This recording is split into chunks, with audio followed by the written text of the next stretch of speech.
Welcome everyone to a new episode of Goober Games, the series where I play a game every goober on the planet likes and see if it actually deserves that status or not. And by winning the poll, today we are covering Dead Space, one of the most popular and influential horror games, released at the perfect time in one of the best years in gaming history, and when stylized gore and zombie survival had grown past general pop culture and really infiltrated gaming. As a huge fan of survival horrors, this is one I've been really meaning to get to, so thank you all for the opportunity, and let's see if Dead Space is really that great in this spoiler review. Because this is the most accessible version of the game and a seemingly faithful one-to-one recreation, I figured there's no real reason not to play the remake, so obviously the very first thing I noticed was how beautiful this game is. Maybe not like, the rotting people stuck in the wall, but you get what I'm saying. The graphics are great, but it's not just the amount of polygons. Dead Space has a very distinct visual style, something you can't get with just high fidelity. The environments are stunning, sometimes with an almost biomechanical design, making the Ishimura feel like its own monster. Everything is so grungy and dystopian. The design team went to the Colin Cantwell school of making shit look real. Every part of this high-tech spaceship looks like it has a function and is wearing down, which carries over into the characters themselves. Isaac looks like a lightsaber, and the designs are highlighted by that fidelity, the little details like a suit frosting over in outer space. One of my favorites is how it keeps you immersed by having the models of the people and their holograms synced up perfectly. And the sound design, the hard pound of Isaac's boots, the squishes of enemy flesh. Listen to this. I forgot what day it was when I first heard that. My only problems with this game technically is that if you don't really kill enemies and just immobilize them when you blast off their limbs, it would be a cool detail to have their heads keep moving on the ground, but I guess that would be too taxing. There's this weird effect on Isaac's life meter, this model is hella bugged out, and while I enjoyed playing a game with no loading screens that seems completely seamless, it is anything but seamless. They stitched the game together with tram rides, and even then, the game has micro lag spikes all the way throughout. One of my favorite parts about the design though is how it impacts the gameplay, like how there's no heads-up display. Sure, you have a full inventory system and map in your rig menu, but moment to moment, everything you need, whether it's health, an ammo count, or a direction, is right there. It's funny that a stripped-down part of the gameplay like that, a part lacking features, is a feature in itself, and reminds me of how innovative this game is. While it is missing some things that feel almost essential now, like a quick turn or dodging, which would come in handy for projectile-based enemies, I don't think I've ever seen anything like the zero-gravity gameplay and how cool it is to be able to orient your body in any way or direction. Of course, that made my nerdy ass say, what if this was a Green Lantern game? But looking at it more broadly, why isn't this in any other game? And having played games like the Callisto Protocol and Fort Solace, it's clear to see how much of an inspiration Dead Space has been in the survival horror genre, Callisto especially with the telekinesis mechanic. But very few people know that Dead Space itself actually took a lot of inspiration from other places, like a dog shit, eating your food off of the ground, just generally unpleasant things. For example, that telekinesis is only really useful for throwing bombs and loose crates. You pretty much cannot use it on enemies directly. You can use it to rip off already damaged limbs, but you can't use it to lift up and throw enemies, not even the baby ones. And actually, the babies are the only example of when shot orientation matters remotely, since you need to hit their tendrils, but since pretty much every other enemy's limbs are constantly bent at a 90-degree angle, it does not remotely matter whether your plasma cutter shots are vertical or horizontal. This game has plenty of save stations, which I love, but also has some of the most baffling checkpoints I have ever seen. They are complete barnacles. And I'm very glad they added a quick waypoint mechanic because the Ishimura is a labyrinth, and with how much you backtrack, it's clearly needed because there's no natural way to tell where you're supposed to go. If it weren't for that, I'd be stumbling around this maze looking at the same ugly creatures like I was in a hall of mirrors. A lot of the general game design just doesn't feel well made. A good amount of these encounters were painful to get through. There was one time I was in a poison gas area and needed to run from the Mr. X of this game, and since I was running out of oxygen, I was on a timer. So obviously, I tried to run through and escape, and the game put enemies in my way, which would be fine. Forced me to make split-second decisions, test my reactions, but the game put those tiny little homunculi in my way that you kill with the flamethrower. So the game expected me to see them, pull out my flamethrower, and blast them as soon as I saw them, faster than they could jump on me, which slows me down significantly, wasting what little time and oxygen I had. I had to go around and inject 8 Weezers, dude. 8! I did the exact same thing 8 times in a row. And when it sent me on a spree of destroying tendrils, I'd always ask myself, is this the last one? Can it please be the last one? And it never was. And in the last chapter of the game, when the end is literally in sight and all that needs to be done is to take the marker and push it somewhere else. They drag that out too and make you destroy tendrils blocking the path, but instead of shooting them from the ground, you have to climb this staircase covered in sticky goop that makes you slow and go all the way around this catwalk because the cluster you shoot is tucked away here in the corner. It's like they're stat padding, like they're stealing my playtime so they can say their game is 10 hours long. You want to remaster a damn near masterpiece? Sure. Do it 1-to-1. But if you're gonna remake a game, these are the things you cut. The things that can be improved on from the original. You know what it reminds me of? When I was really young, I was really into the Lord of the Rings, and a bunch of my friends came over and we played Lord of the Rings, and I was having so much fun that when we got to Mount Doom, I just started making shit up because I didn't want it to end. Oh no, it's Bilbo! He's evil now and wants my foams! That's what Dead Space is doing. Actually, you didn't win yet because there's more tendrils, and there's a monster, and I have a force field. And that's a problem throughout the entire story, just stretching things out. Like when your crew almost gets massacred at the start, Chen dies and gets infected, which is consistent with his body missing later, before the reveal, which I really liked. But Hammond sees his crewmate Chen is now a big monster, and he's too freaked out to kill him, so he locks him in an escape pod. Eventually, Isaac meets up with him and sees this and tells Hammond to get his head on straight.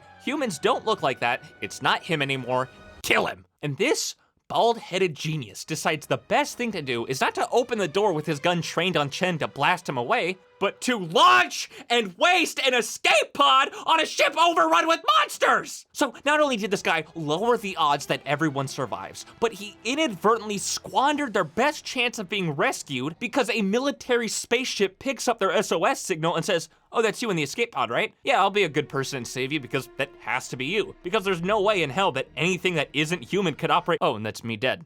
Wow, who could have guessed shooting a giant mutated walking disaster out into space instead of killing it would be a problem? Also, he disintegrates himself later. But then, after the military ship gets overrun, Isaac gets a call and gets told, "Oh, hey, by the way, there's a 12 megaton warhead on that ship and we need you to get rid of it."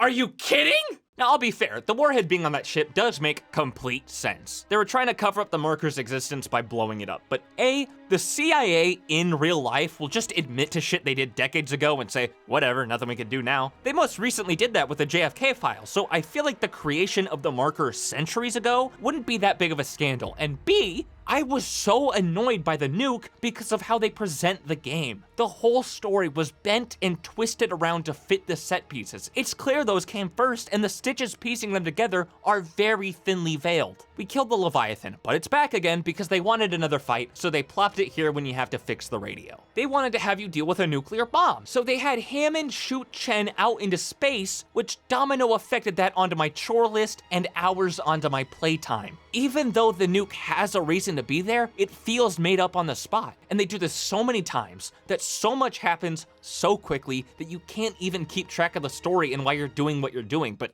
I can tell you, it's almost always the same reason. Look at just the summaries of the chapters on this IGN guide. Chapter 3, Isaac heads to the engineering deck to repair the Ishimura's engines. Chapter 4, having repaired the engines, Isaac turns his attention to the broken asteroid defense system. Chapter 6, solve the ship's air quality issues. Chapter 8, head to the bridge to try and fix the busted communications ray. Chapter 9, salvage the singularity core. Chapter 10, repair and prepare the escape shuttle. That is 6. 6 out of 12 chapters based on fixing something. And that's the stuff the chapters are based around. That doesn't include all the missing power sources and messing with fuse boxes. This game's story can be boiled down to when you were a kid and your mom would say, "We're cleaning the whole house tomorrow." They always use the same excuse of fixing something to have you go to each set piece, which feels lazy. It makes me think they're just being lazy again, even when the excuse this time is a good one. And all of that is what you're doing. We haven't even gotten to what you've stumbled on. The story itself, as a whole, is pretty predictable. It is what you think it is, but not in the right way. With the way Nicole kept saying the freaky mantra of "make us whole again" over and over, I knew she was a psyop, but not in the same way. The whole time, it was just another character you were seeing as Nicole, but I thought she wasn't real at all. Why? Because Kyne's a freak. There's clearly something up with him, and he walked into a room with only one door and disappeared like a figment of my imagination, and I thought it would be the same for her. Turns out that's just a continuity error though. Kyne's fully real. I also clocked in my first play session that Isaac was gonna be the only survivor, but I thought that was because he was the only one smart enough to beat the necromorphs. Not that he doesn't think for himself. He keeps getting yoinked around by Kyne and Nicole, telling him Dr. Daniels is the bad guy, but he never stops and realizes that Daniels is making excellent points. So Isaac wants to return the marker to the pedestal because with a close enough proximity, the necromorphs would enter the dead space, the Eye of the Storm, which would sever their connection to it. Daniels wants to contain the marker so it can be studied, but also so it can be locked away. Why is that a problem? Yeah, she's there to cover up the creation of the marker, but that's better than letting it be. Keep people away from it so they don't turn into zombies, dude. Seal that shit away like it's the Ark of the Covenant. And also, why not just blow it up? If this thing is creating zombies and connects them to the hive mind, why not nuke it to Kingdom Come? I seem to remember a missing 12 megaton warhead floating in space, but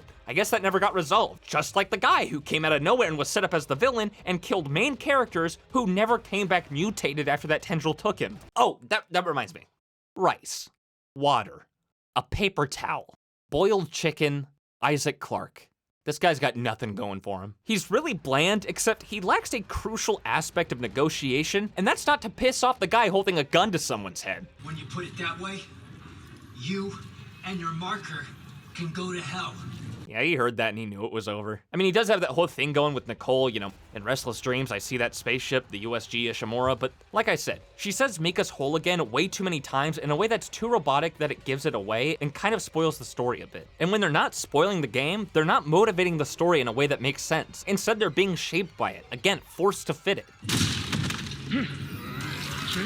Oh really, that's Chen, huh? After seeing Chen get ripped apart, turn into a monster, and shooting him off into space, you still think that's him? Your brain's not playing tricks on you? I feel like they probably had him act like this for the express purpose of having a scene where he dies so Isaac can be the sole survivor. And you know, as Isaac, I didn't just survive. I survived the Ishimura the same way I can survive going to Walgreens. And I think that's my biggest problem with Dead Space. You see this right here? That's the one time I really felt scared. I got a little nervous later. I will say making you turn off the lights to power where you need to go is really good, but by the hour mark, I felt like SpongeBob just watching the Flying Dutchman go through his bag of tricks. It feels like Dead Space is a horror game despite itself. Like, it goes too far into action to really commit to being scary. The cries of another human in pain lose gravity when the protagonist starts aura farming. I think a big part of it is that they loaded up my arsenal way too early, so I never felt like I wasn't prepared for whatever was next. Sometimes its attempts to be scary have the opposite effect and make me laugh, like seeing a baby skitter away or hearing a rendition of Twinkle Twinkle Little Star that sounds like it's being sung to JFK by Marilyn Monroe. Or, you know, when they want to freak me out with the loud noise and it's more annoying than anything. But the worst part is when it's just flat out annoying. Like how long it takes for the game to play an overly gruesome death animation and load the game's latest checkpoint, which feels like it was 45 minutes ago, instead of letting me just jump right in. I understand a lot of people like this game, and I've seen gameplay recently of the original. It looks like it holds up well. I'm sure it was great for 2008, but I feel like they stuck to that too much, and instead of remaking this game for the 2020s, they stuck too close to how it was 15 years ago. I'm giving the Dead Space remake a 5.5 out of 10 because it feels like a time capsule game. It's clear to see just how influential this game was and how it was ahead of its time, but the time it was fit for has well passed, and now it feels more dated than ever with a whole lot of crappy 2000s junk they should have cut out. The game is like its characters. It talks a lot, but it's not really saying anything. So no, I do not feel like this deserves the title of a Goober game, but remember, it's okay to disagree about video games. I've seen so many people just be cruel in YouTube comment sections over games in other people's videos, and instead of thriving, being a living community, it's just desolate. There's spaces for expression and just turn into dead spaces. And I don't want this to be a Dead Space 2.